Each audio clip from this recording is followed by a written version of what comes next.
Hello viewers. It is another exclusive review video, and today we going to be talking about the new iPhone SE. Don't forget to subscribe to our channel, turn on the notification bell and give us a thumbs up. The iPhone SE 2020 is built around one goal: to create a new iPhone for less money than ever, and it achieves that well. For just $399 £419 AU $749 you can have a brand new handset from Apple, and it's one of the best iPhones ever created.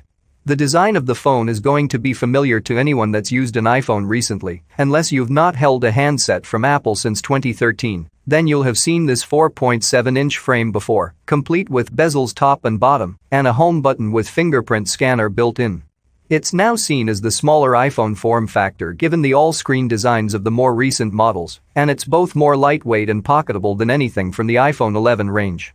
It's pleasingly water-resistant, but does have some drawbacks thanks to the older design. It lacks a headphone jack at the bottom, and because the display technology is slightly dated, as it comes from the iPhone 8, it can suffer in bright light when you're trying to watch videos or the like.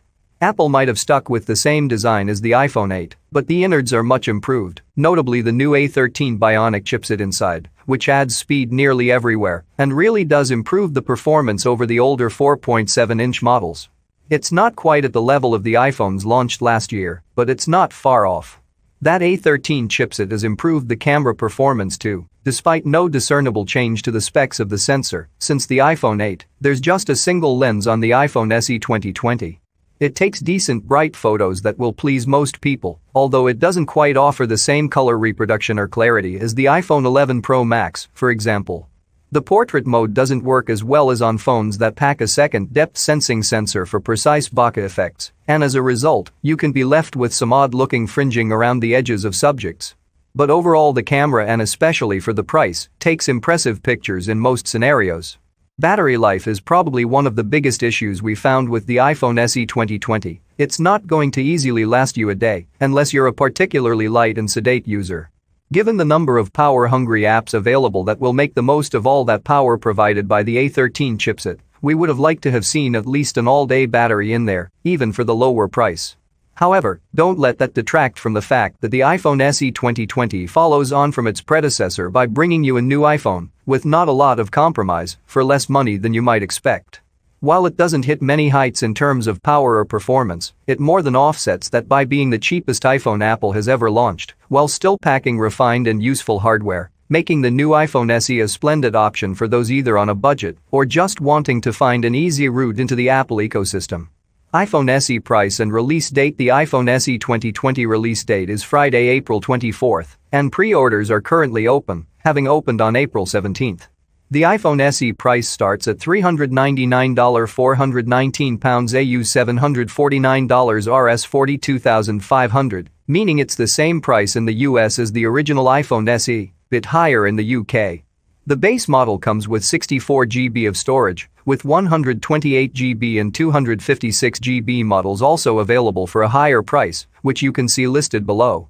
In the US, Apple is offering the new iPhone SE at $16.62 a month through its financing plan, or, if you have something like the iPhone 8 to trade in, just $9.54 more or $229, although if you're upgrading from the original iPhone SE or iPhone 6, you'll only get $30 toward the full price of the device.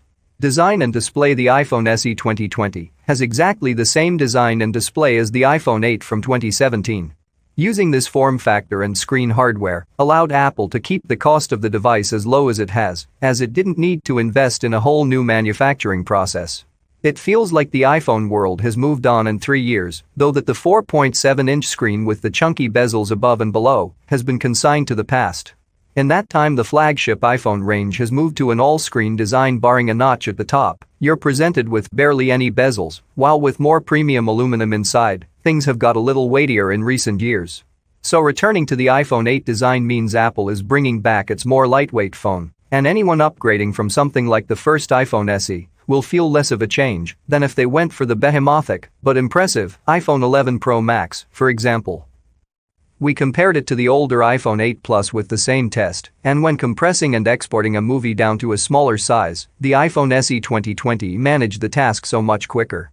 If you're going to tax the phone to its limits, then the iPhone 11 Pro handsets are more able to handle graphically intensive tasks and apps. But even when playing more powerful games like Pascal's Wager, we didn't feel the new iPhone SE losing any performance.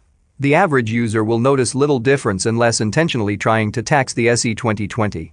We experienced very little in the way of slowdown during our time with the new iPhone SE apart from in the camera, where the phone took a second or two to process each image we took.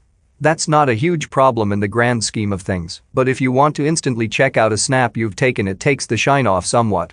It's hard to know what else to say about the upgraded chipset, especially when we don't know the amount of RAM that it's teamed with, which will have an impact on the performance of some apps in the future, but based on side-by-side comparisons, we couldn't fault the power of the new cheaper iPhone.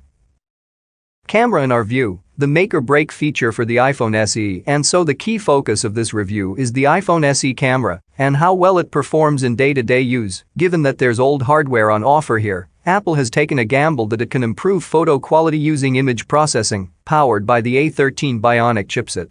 Spoiler alert. The gamble has paid off handsomely. The new iPhone SE goes toe-to-toe with the iPhone 11 Pro Max in terms of general snapping, and only struggles when it comes to the areas where the hardware is lacking. We'll explain more about that in a moment, but we've compared the iPhone SE 2020 to the iPhone 11 Pro Max, the iPhone XS Max and the iPhone 8 Plus, and it holds its own well. Before we go into more detail about the camera's performance, let's look at the hardware. The iPhone SE camera is basically using the same set of lenses and megapixel count as the iPhone 8, with a 12MP camera, a 6-element lens, and a sapphire glass cover for strength. Advertisement. We don't know the exact sensor that's being used. Apple wouldn't confirm whether it had upgraded the hardware there, but the same 12MP camera and f1.8 aperture remains, so it seems that there's very little change to the sensor. However, Apple has kept the same hardware specs for the normal wide-angle lens on the iPhone range since the iPhone 8, but hugely improved the quality of the pics, which suggests the processor is doing a lot of the heavy lifting. So just how much difference does imbuing the iPhone SE with the same A13 Bionic chipset, complete with that improved image signal processor inside, make? The short answer is a lot. Put photos from the iPhone SE 2020 next to snaps taken with the iPhone 8 Plus, for example, and you can instantly see improved sharpness, more accurate color reproduction, and an overall better photo, whether taken in brighter or darker conditions. Apple's tuning of images from the new iPhone SE the way it thinks a photo should look is interesting, with the processing appearing to follow in the footsteps of that in the iPhone 11 range, favoring a cooler-looking scene. Battery. The new iPhone SE battery size hasn't been announced by Apple. It never reveals this spec, but we do know that the iPhone 8 came with a 1821 mAh pack, and we anticipate something similar for the iPhone SE 2020. And if that is indeed the case, then it's a potential issue, because the iPhone 8 didn't have stellar battery life. It could just about last a day in normal use, with the charger needing to be in reach towards the end of the evening. The new iPhone SE should, in theory, have a longer-lasting battery as it's got a more efficient engine at its heart, and iOS 13.4 is better at managing power consumption. However, Apple says the iPhone SE lasts about the same as iPhone 8, which is surprising, and suggests that you should see about 2 to 4 hours less battery life in normal use than an iPhone 11, and up to 25 hours less if just using the iPhone for audio. In practical use, we saw a mixed performance from the new iPhone in terms of battery life. It certainly wasn't in the same power use bracket as the impressive iPhone XR and iPhone 11 range, and we found ourselves having to regularly reach for the charger in the evening. However, on low usage days, where we didn't use the iPhone for a heavy amount of photography or web browsing, we got to the end of the day with over 30% left in the tank, and we saw little power drain overnight too. What do you think about the iPhone SE? Let us know in the comment section below. Don't forget to subscribe to our channel, turn on the notification bell and give us a thumbs up. See you in the next video tech engagement.